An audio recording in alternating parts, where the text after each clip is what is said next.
Hi friends, అందరు ఎట్లున్నారు? బాగున్నారు కదా? నేను కూడా బాగున్నా. మీ సపోర్ట్ ఉంటే ఇంకా మంచిగుంటా. నాకు సపోర్ట్ చేసే వాళ్ళందరూ కూడా పేరు పేరున ధన్యవాదాలు అయితే చెప్తానా. అంతేకాకుండా కొత్తగా ఎవరైనా నా ఛానల్ చూస్తున్నట్లయితే కొద్దిగా లైక్ చేసి సబ్స్క్రైబ్ చేసుకొని సపోర్ట్ చేస్తారని అనుకుంటానా. చూస్తారు కదా మా చిన్న బాబండి ఇంట్లో ఉన్నాడంటే ఇక ఏదో ఒక పని అయితే పెడతారు. చదువు తక్కువ చేస్తారు, పనులు ఎక్కువ చేస్తారు. ఇక ఇలాంటి పనులే ఉన్న పని కాకుండా ఎక్కువ పని పెడతారు. అంటే మంచి టాలెంట్లే ఉన్నాయి గానీ, వాటిని ఇగ ఇల్లంతా ప్రాబ్లమ్ జేసేస్తారు. అంటే ఇల్లంతా చూస్తారు గదా! ప్లేట్ ఎట్లా ఏసిండో, అవన్నీ అయితే కడగరు. మళ్ళా నేనే కడుక్కోవాలి. ఈడ మా పెద్ద బాబు చూసిర్రు గదా! ఒక క్లాత్ తీసుకొని ఇగ పౌచ్ అయితే తయారు చేసుకున్నాడు. ఇగ గిట్లయితే మీ పిల్లలు ఆల్ రౌండర్ అండి మా పిల్లలిద్దరు గూడా. ఈ 15 రోజులు ఏమేం చేస్తారనేది మీకు రోజు వీడియోలో షేర్ చేసుకుంటా. ఇక్కడైతే నేను బ్రేక్‌ఫాస్ట్ కోసం గారెలైతే ఎత్తానా. రాత్రే నానబెట్టుకున్న బబ్బెర్లు, పెసర్లు, శనగలు అన్నీ గూడా నానబెట్టుకున్నా. గారెలైతే చేత్తారా? అయితే ఈ గారెలు అనగానే నాకు ఒకటి గుర్తొచ్చిందండి. ఏందంటే, దసరా రోజు మేమైతే గారెలు చేసుకునేటోళ్ళం. అంటే నేను పెళ్లి కాకముందు చెప్తానా? అంటే ఈరోజు పెళ్లి కాకముందు మా అమ్మ నాన్నలతో నేను ఎట్లుండేదాన్ని, మా అక్కలతో ఎట్లుండేదాన్ని అనేది మీతో షేర్ చేసుకోవాలనిపిస్తాంది. ఎందుకంటే దసరా అనుడితోనే నాకు కొన్నైతే మూమెంట్లు గుర్తొత్తయి. ఎందుకంటే నేను అటునుంచే వచ్చిన కాబట్టి నాకైతే అవి మర్చిపోను. ఎందుకంటే ఇంటికి చిన్నదాన్ని నేనే. నాకు ముగ్గురు అక్క చెల్లెలు మీకు తెలిసిందే గదా! నేనైతే చిన్నదాన్ని ఇంట్ల. నేను చిన్నదాన్ని. నాకైతే బాగా గారాబం చేసేటోళ్ళు. నేను ఏది అడిగితే అది కొనిచ్చేటోడు మా నాన్న. అంటే నేను ఇది అడగడమే ఆలస్యం. అంటే నాకిప్పుడు చికెన్ తినాలనిపిస్తే ఖచ్చితంగా 9 రాత్రి 9 గాని, 10 గాని ఖచ్చితంగా తీసుకొచ్చి ఇచ్చేదాకా వదిలేదాన్ని గాదు. అంత మొండిదాన్ని. చెప్పింది వినేదాన్ని గాదు. తప్పు, రైట్ నాదే కరెక్ట్ అనుకునేదాన్ని. మస్తు మొండిగేసేదాన్ని అంతే అండి. నేనైతే బాగా అట్లా మొండిగా నేను అలాంటిది. అంటే బాగా కోపం ఎక్కువుండేది. కోపం ఎక్కువుండేది. మొండి ఎక్కువుండేది. చెప్పింది వినేదాన్ని కాదు. నాదే కరెక్ట్, నాదే నిజం అన్నీ నేనే అనుకునేదాన్ని. అట్లాంటి నేను ఇక పెళ్ళైన తర్వాత అన్నీ అపోజిట్ అయిపోయినాయండి. ఇట్లా లైఫ్ చేంజ్ అవుతుందని నేను ఏ రోజు అనుకోలేదు. ఓన్లీ విత్ మా హస్బెండ్ అండి. మా హస్బెండ్ ముఖం చూస్తే నేను దేనికైనా చెప్పినట్టు వినడం అంతే. ఇక ఆయన మీద ఉన్న ప్రేమతోనే మా అత్తయ్య ఏమన్నా, మా మామ ఏమన్నా, ఎవ్వరు ఏమన్నా కూడా, ఎందుకంటే నేను లవ్ మ్యారేజ్ చేసుకున్నా కాబట్టి ఫంక్షన్లో పోయినా కూడా నన్ను ముఖం మీదనే అనేటోళ్ళు. అయినా కూడా నేను నోరు మూసుకునే ఉండేదాన్ని. అంత ఓపిక నాకు ఎట్లా వచ్చిందో, అంత సహనం ఎట్లా వచ్చిందో, ఇన్ని కష్టాలు పడ్డా కూడా భరించే శక్తి నాకెట్లా వచ్చిందో నాకే అర్థమవుతలేదు. నేను చిన్నగా ఉన్నప్పుడు, అంటే నేను పెళ్లి కాకముందు అసలు నేను కూరగాయలు కట్ చేసేదాన్ని కాదు. ఎప్పుడన్నా బై మిస్టేక్‌లో నేను కూరగాయలు కట్ చేస్తే కొంచెం కట్ అయిపోతే దానికి ఒక వారం రోజుల వరకు ఆ చేతితోని ముట్టేదాన్ని కాదు, పట్టేదాన్ని కాదు. ఏడ్చుకుంటూ ఉండేదాన్ని. ఇక మా అమ్మనే తెప్పించేది. గట్లున్న నేను చెయ్యి కాలిపోయింది. ఎన్నో ప్రాబ్లమ్స్ ఫేస్ చేసిన. నాకైనా కూడా నాకు ధైర్యంగానే ఉన్నా. మరి అప్పుడు అట్లుండే, ఇప్పుడు ఇట్లా అయిపోయింది నా లైఫ్. నాకే అర్థమైతలేదు. అట్లా అయిపోయింది చేంజింగ్. అయితే ఇక మా అమ్మ నాన్నలతోని ఎట్లా అనేది నేను ఎట్లుండేదాన్ని అనేది మీతో షేర్ చేసుకుందాం అనిపిస్తుంది. ఎందుకంటే నేను ఎన్ని సంవత్సరాలైనా కూడా మా అమ్మ నాన్నలు దూరం ఉన్న ఫీలింగ్ అయితే నాకు లేదు. ఎందుకంటే రోజు గుర్తు చేసుకుంటా కదా. ఇక్కడ చూస్తారు కదా, ఇక్కడ శనగలు, బబ్బెర్లు, పెసలు రాత్రి నానబెట్టుకున్నాయి. పచ్చిమిర్చి, వెల్లుల్లి, జీలకర్ర అన్నీ ఉప్పు వేసేసుకొని అయితే నేనైతే మిక్సీ అయితే పట్టుకుంటాను గారెలు అయితే రెడీ చేయడం కోసం. అయితే ఇక అట్లయితే ఉండే నేను ఇక ఓన్లీ మా ఆయన ముఖం చూసే నేను మస్తు మారిపోయినా. పెళ్ళైన కొత్తల్లో అయితే మా ఇంట్లో, మా అత్తగారింట్లోనైతే పెద్ద పెద్ద గిన్నెలు, 5 కిలోల గిన్నెలు, 5 కిలో బగోనీలు తోమేదాన్ని. నేను జిందగీలో 5 కిలోల బగోని మా ఇంట్లో వండిందే లేదు. ఎందుకంటే ఒక 2 కిలోల బగోని చూసిండు అంటే గిన్నె చూసుడే ఎక్కువ నాకు. అలాంటిది అంత పెద్ద పెద్ద గిన్నెలు అయితే నేను కడిగిన రోజులు ఫస్ట్ టైము ఓన్లీ మా ఆయన కోసమే. ఆయన కోసం అన్నీ మార్చుకున్నా, అన్నీ నేర్చుకున్నా. ఎన్ని నేర్చుకున్నా నాకు నేర్చుకోలేదు, ఎన్ని నేర్చుకున్నా, ఎన్ని నేర్చుకోలేదు అని కూడా గొడవలైనాయి. అవి కూడా ఎప్పుడైనా మీకు టైం ఉన్నప్పుడు షేర్ చేసుకుంటా. అది కూడా మా అత్తయ్యతోనే. నేను ఎన్నో మార్చుకున్నా, ఎన్నో చేంజ్ చేసుకున్నా. మొండిగా ఉన్న నేను ఒక ఓపిక ఉన్న, అంటే ఒక భూదేవికి ఎంత ఓర్పు ఉంటుందో గట్లా మారిపోయినా. ఆయన కూడా నాకు పేరే రాలేదు. మా అత్తకు చేసుకునే సేవలు మా అమ్మకు ఒక్కసారి కూడా చేయలేదు. అంటే మా అత్తకు ఇప్పుడు చెప్తానే కదా, పోయినా కూడా ఇంటికి వచ్చినా కూడా, వాళ్ళ ఇంటికి పోయినా కూడా నేను ఆమెను కాలు కింద పెట్టకుండా చూసుకుంటా. కానీ నేను ఉన్నన్ని రోజులు, అంటే మా అమ్మ దగ్గర ఉన్నన్ని రోజులు అంటే నాకు పెళ్ళయింది 19 సంవత్సరాలకు, మా ఆయనకు 20 సంవత్సరాలకు పెళ్ళయిందని చెప్పినా కదా. అప్పటి వరకు అంటే నేనున్న మా ఇంట్లో ఉన్నది 19 సంవత్సరాలు ఉన్నా. ఆ 19 సంవత్సరాల ఒక్క రోజు కూడా మా అమ్మకు అంటే వండి పెట్టినా, కానీ మా అమ్మకు కాలు నొచ్చినా, నడుము నొచ్చినా ఒక్క రోజు కూడా నేను మా అమ్మ కాళ్ళు పట్టుకొని నొక్కింది లేదు. మా అమ్మ నడుముకు కొంచెం మసాజ్ లాగా, జెండు బామ్ లాగా పెట్టిన రోజులు లేవు. ఎందుకంటే నేను అప్పుడు అంత చిన్న వయసు. నాకు మా అమ్మ కూడా చెప్పేది కాదు. అంటే మా అమ్మ మిషన్ కుట్టేది, బాగా కాలు నొప్పులు లేసేది పాపం రాత్రంతా. నాకు చెప్పేది కాదు, కానీ మా అమ్మ పెట్టుకుంటాడు చూసేదాన్ని, చూసి చూడనట్టు ఉండేదాన్ని, బాధ అనేది తెలియకపోయేది. అలాంటిది ఇప్పుడు నేను నేను నేను అనుభవిస్తా అంటే మా అమ్మ అప్పుడు బాధపడ్డది, అయ్యో గట్లా బాధపడ్డదా, అప్పుడు నేను మా అమ్మని పట్టించుకోలేదా అని బాధపడతాను ఇప్పుడు. కానీ అలాంటి మా అమ్మకు కాళ్ళు నొక్కలేదు, మా అమ్మకు వండి పెట్టలేదు, మా అమ్మకు కాళ్ళ మీద కాలు వేసుకొని కూసో అమ్మ నువ్వు నేను చేసి పెడతా అని ఏ రోజు అనలేదు. కానీ పెళ్ళి చేసుకునే కాంచి మా అత్తకు మాత్రం ఎక్కలేని సేవలు చేసినా కూడా చేసిన పేరే లేదు, చేసుకున్న ఒక మాట కూడా లేదు. అప్పుడప్పుడు అనిపిస్తుంది గీదిని కోసమా నేను వచ్చిన, గీళ్ళకు ఆ సేవలు చేయడం కోసం వచ్చిన, మా తల్లికి సేవలు చేయలేదని అనిపించేది. అయితే మేము అంటే నేను పెళ్ళి కాకముందు మా అమ్మ నాన్నతో ఉన్న దాని గురించి మాట్లాడతాను కదా. మా అత్త ఎందుకు కానీ ఎప్పుడైనా టైం ఉన్నప్పుడు మా అత్త గురించి చెప్పుదాము. అయితే ఇక నేను పెళ్ళి కాకముందు ఇట్లా ఫెస్టివల్స్ వచ్చినప్పుడు మాత్రం మంచిగా తయారయ్యేదాన్ని. ఎందుకంటే ఇంట్లో చిన్నదాన్ని కదా, మా అక్కలు అయితే నన్ను మంచిగా తయారు చేసేటోళ్ళు. పొద్దున్నే లేచి మంచిగా స్నానం చేసి మంచి కొత్త బట్టలు వేసుకొని మంచిగా తయారు చేసేదాన్ని. అవి షేర్ చేసుకోవద్దు, కానీ షేర్ చేసుకోవాలనిపించి చెప్తాను. ఇక షేర్ చేసుకోవడం కూడా తప్పే, ఎందుకంటే నేను ఇట్లా మారిపోయిన తర్వాత మళ్ళీ అవి షేర్ చేసుకోవడం, అవి గుర్తు చేసుకోవడం అనేది తప్పే. కానీ తల్లిదండ్రులను గుర్తు చేసుకోవడం అనేది తప్పు కాదు కదా.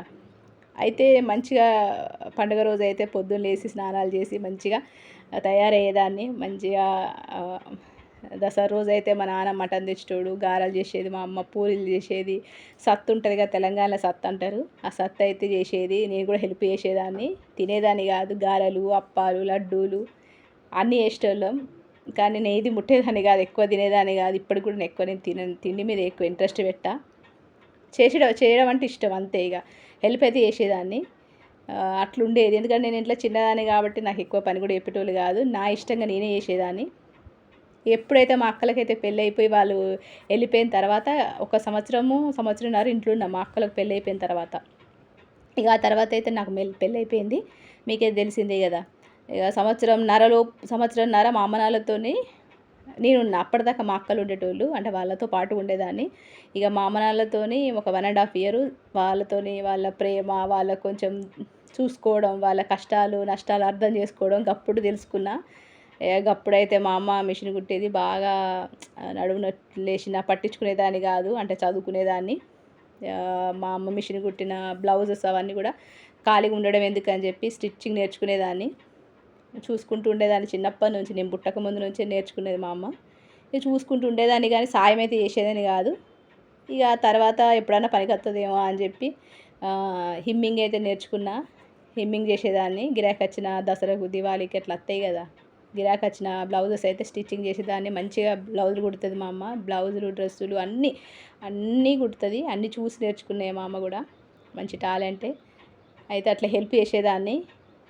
ఇక నేను అంటే ఇక మా అమ్మ నాన్నలతోనే ఒక సంవత్సరంన్నర ఉన్నా కదా. మా నాన్నతో ఎక్కువ మంచిగా ప్రేమగా ఉండేదాన్ని. మా నాన్న కూడా నన్ను బాగా ఇష్టంగా చూసుకునేటోడు, ఏదంటే అది తెచ్చిచ్చేటోడు. ఇక సాయంత్రం ఏంటంటే మళ్ళీ పొద్దున కూర తినబుద్ధి కాకపోతే మళ్ళీ సాయంత్రం బొమ్మిడీలు, మీకు తెలుసో తెలియదో బొమ్మిడాయిలు అంటారు కదా, ఎండు రొయ్యలు, ఎండు చేపలు, అవన్నీ కూడా నాకు ఇష్టం బాగా. అవి తెచ్చుకొని వండుకునేదాన్ని, తెమ్మనేదాన్ని, చికెన్ తెమ్మనేదాన్ని. ఇక సంవత్సరంన్నర మా అమ్మ నాన్నలతో ఉన్నది, నా పుట్టినప్పటి నుంచి సంవత్సరంన్నర మా అమ్మ నాన్నలతో ఉన్న మూమెంట్లు మాత్రం అసలు మర్చిపోలేను.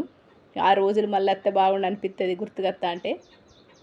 కానీ అవి రావు అంతే. మెమొరీ ఇట్లా మెమొరీ చేసుకొని, అంటే ఇట్లా మనసులో మెమొరీ చేసుకోవడము, మర్చిపోకుండా ఉండడం తప్ప జీవితాంతం. గట్లున్నది నాకైతే. ఆ రోజులు మళ్ళీ రావు. అత్త మంచిగా ఉండా అనిపిస్తుంది. మా పిల్లల్ని అయితే ఇంతవరకు మా నాన్న చూసిందే లేదు. ఇప్పటికి మా పిల్లలకు పెద్దోనికి 12 సంవత్సరాలు, చిన్నోనికి 10 సంవత్సరాలు. అయినా కూడా 9 సంవత్సరాలు చిన్నోనికి, 9 సంవత్సరాలు పెద్దోనికి, 12 సంవత్సరాలు. ఇప్పటికి కూడా ఒక్కసారి కూడా వచ్చింది లేదు, చూసింది లేదు. వాళ్ళు పుట్టినప్పటి నుంచి అలా మొక్కమే చూడలేదు మా నాన్న. ఎందుకంటే మా చిన్నోడు మా నాన్న లెక్కనే ఉంటాడు, పెద్దోడు మా అమ్మ లెక్కనే ఉంటాడు. కొన్ని కొన్ని పోలికలు అయితే ఉంటాయి కదా, అట్లుంటారు. వాళ్ళని ఇంతవరకు చూడలేదు. అప్పుడప్పుడు అనిపిస్తుంది అంతేందుకు అప్పుడప్పుడు ఎందుకు నేనే గుర్తు చేసుకున్నా. అంటే ఇక దసరా అన్నప్పుడు నాకైతే బాగా గుర్తొస్తాయి. నేనైతే ఇంట్లో ఇప్పటికి కూడా దసరాకు ఏమేమి చేసుకునేటోళ్ళమో, మా ఇంట్లో పెళ్లి కాకముందు ఏమేమి చేసుకునేటోళ్ళమో అవన్నీ కూడా నేను దసరా రోజు పిల్లలకు చేసి పెడతా. నాకు కూడా గుర్తుకుంటాయి అని చెప్పి సంక్రాంతి రోజు కూడా సంక్రాంతికి కావాల్సిన భక్షాలు అవన్నీ ఉంటాయి కదా, అవి కూడా చేస్తా, మర్చిపోను. ఆ పండుగలు కూడా చేసుకుంటా నేను. అట్లుంటుంది నాకైతే, మర్చిపోలేను. ఎందుకంటే తన తల్లిదండ్రులను తెలిసి తెలియని వయసులో ఇంట్లోంచి బయటకు వచ్చేసిన కదా, అందుకే నేను మర్చిపోలేకపోతాను. వాళ్ళు నన్ను మర్చిపోయినారు. ఎందుకంటే వాళ్ళకు 2 బిడ్డలు ఉన్నారు కదా, నేను లేని లోటు వాళ్ళకు 2 బిడ్డలు ఉన్నారు, మనవాళ్ళు మనవరాలు ఉన్నారు కాబట్టి నన్ను మర్చిపోగలిగారు. కానీ నాకు అట్లా కాదు కదా, తల్లిదండ్రులు మనకు ఒక్కరే ఉంటారు కాబట్టి తల్లిదండ్రులు లేకపోతే మనం వేరేటోళ్ళ తల్లిదండ్రులకు చూసుకోలేం కదా. అందుకని నేను లోగా ఫీల్ అవుతాను. ఇక వాళ్ళకైతే వేరే బిడ్డలు ఉన్నారు, వేరే మనవాళ్ళు మనవరాలు ఉన్నారు కాబట్టి వాళ్ళు మర్చిపోగలుగుతారని నేను అనుకుంటాను. చూస్తారు కదా మా పెద్ద బాబు, మా అమ్మది టాలెంట్, మా అమ్మదే. మా అమ్మోడు ఇట్లనే నేను చిన్న పుట్టక ముందు నుంచి నేర్చుకునేది మిషన్ చూసుకుంటూ ఉండేదాన్ని. నేను కూడా చూసి నేర్చుకున్నాయే. నేను కూడా ఎంతో కొంత ఇంట్లో అయితే కుడతా. కానీ ఈ మధ్య నాకు షోల్డర్ పెయిన్, నెక్ పెయిన్ రావడం వల్ల మానేసిన. కానీ మా పెద్ద బాబుకి అన్నీ వస్తాయండి. వాడు షార్ట్లు కూడా కుట్టుతాడు వాళ్ళ తమ్మునికి. ఇప్పుడు ఇది కావాలంటే అది కుట్టిస్తాడు, అంత టాలెంటెడ్ మా పిల్లలు ఇద్దరు కూడా. చూస్తారు కదా, అసలు ఈ సీజర్ ఎప్పుడు పట్టుకున్నాడంటే నాకు తెలిసి 4 ఇయర్స్లో పట్టుకున్నాడు. చిన్న సీజర్ 4 ఇయర్స్లో పట్టుకున్నాడు. 3.5 ఇయర్స్లో పట్టుకొని కుట్టిటోడు, అంటే కట్ చేసేటోడు, కుట్టిటోడు కాదు కానీ కట్ చేసేటోడు. అప్పుడు నేను మిషన్ ఉండేది, అట్లా నన్ను చూసి నేర్చుకునేది. అవన్నీ కూడా మా అమ్మ టాలెంట్లు వచ్చినాయి. గట్ల ఉంటుంది పిల్లలకి. ఎంత కాదనుకున్నా వాళ్ళ వైపు నుంచి ఎంతో కొంత బ్లడ్ రిలేషన్ ఉంటుంది కాబట్టి అత్తయ్య. అయితే ఆ మూమెంట్లు మాత్రం మర్చిపోలేను. మా నాన్నతోని, మా అమ్మతోని, ఆ సంవత్సరంన్నర మా అమ్మ నాన్నతోని సపరేట్గా ఉన్నది రోజులు మాత్రం అస్సలు మర్చిపోలేను. ఇక్కడైతే రాత్రి అయింది, చికెన్ తీసుకొస్తే చికెన్ అయితే వండిండు. మా పెద్ద బాబు కొంచెం హెల్ప్ చేసిండు. ఇక్కడైతే నేను రాగి రొట్టెలు అయితే ఎత్తాను. అయితే ఇక దసరాకు పోదాం అనుకుంటాను కదా, దసరాకు పోతే ఖచ్చితంగా నేను మా అమ్మోళ్ళ ఇల్లు కూడా చూపిస్తాను మీకు. ఖచ్చితంగా మీరు నా వీడియోస్ ఎండింగ్ వరకు చూసుకుంటుండండి. మా అమ్మ నాన్నలు చూపించకపోయినా మా అమ్మోళ్ళ ఇల్లు చూపిస్తా. బయట నుంచి చూపిస్తా, లోపలికి పోయే అంత టైము లేదు, లోపలికి పోయే అంత నన్ను పిలిచే అంత అది లేదు కదా. ఒకవేళ కుదిరితే అది కూడా చూపిస్తా. ఖచ్చితంగా నా ఛానల్ సబ్స్క్రైబ్ చేసుకోండి కొత్త వాళ్ళు అయితే. ఎండింగ్ వరకు చూసి నాకు లైక్ చేస్తారని అనుకుంటాను. ఇవాళ కొద్దిగా షేర్ చేసుకోలేకపోతాను, ఎందుకంటే కొంచెం ఇంట్లో పిల్లలు ఉన్నారు. కొంచెం అవి గుర్తుకొస్తా అంటే నాకైతే ఒకలాగా అనిపిస్తుంది. చెప్పుకోలేకపోతాను ఆ బాధల్ని, ఆ మూమెంట్లని. నేను గుర్తొస్తున్నా లేదా కానీ నాకు మాత్రం 12 సంవత్సరాలకు గుర్తొస్తూనే ఉన్నారు. మా ఆయన అయితే ఇక వాటితోనే బతుకుతావా అని, ఇక ఎప్పటికి ఇన్ని సంవత్సరాలు అవుతానే వాళ్ళు మర్చిపోవాలి, నేను మర్చిపోయారు, నువ్వు ఇంకా గుర్తు చేసుకుంటా, మనసు పాడు చేసుకుంటాను అంటాడు. కానీ ఇక నేనైతే మర్చిపోలేకపోతాను. అంటే ఆ రోజులు మళ్ళీ ఎంత బాగుండో అనిపిస్తుంది నాకు. ఆ రోజులు రావని తెలిసి కూడా ఎంత బాగుండో అనిపిస్తుంది. ఇక ఇట్లయితే జరిగిపోతుంది నా లైఫ్. దివాళీ అయినా, దసరా అయినా, సంక్రాంతి అయినా ప్రతి ఒక్కొక్క దానికి ఒక్కొక్క మంచి మెమొరీ అయితే ఉన్నది. ఖచ్చితంగా నేను దసరాకు పోతే మీకు మా అమ్మ నాన్న ఇల్లు చూపిస్తా, మీతో షేర్ చేసుకుంటా. ఇక్కడైతే నేను రొట్టెలు అయితే రెడీ చేసేసి పెట్టుకున్నా. ఇక్కడ చికెన్ కర్రీ కూడా రెడీ అయిపోయింది. ఇక్కడ నేను పప్పు కూడా చేసిన. నైట్ అయితే డిన్నర్లో ఇక రొట్టెలు, పప్పు, చికెన్ సాలన్ అయితే ఉన్నది. చూస్తారు కదా, ఇక పొద్దున్న నుంచి సాయంత్రం వరకు నేను ఏమేమి చేసిన అనేది మీకైతే షేర్ చేసుకున్నా. ఖచ్చితంగా మీరు సపోర్ట్ అవుతారని అనుకుంటాను. నేను దసరా రోజు గారెలు చేస్తా, సత్తు చేస్తా, అవన్నీ కూడా మీకు షేర్ చేసుకుంటా. ఎందుకంటే నేను మర్చిపోను కాబట్టి పిల్లలకు కూడా నా వైపు నుంచి ఆనందం కోసం మా పిల్లలకి అయితే చేసి పెడతా. చూస్తారు కదా, ఇక్కడ రాగి రొట్టెలు అయితే తయారైపోయినాయి. అంటే గోధుమ పిండి కొంచెము, రాగి పిండి కొంచెం వేసి చేస్తే రాగి రొట్టెలు వస్తాయి, లేకపోతే రావు. ఎప్పుడైనా టైం ఉన్నప్పుడు ఇది కూడా మీకు చూపిస్తా. ఇక వేరొక మంచి వీడియోతో మిమ్మల్ని అయితే కలుస్తా. ఉంటా మరి. నమస్తే.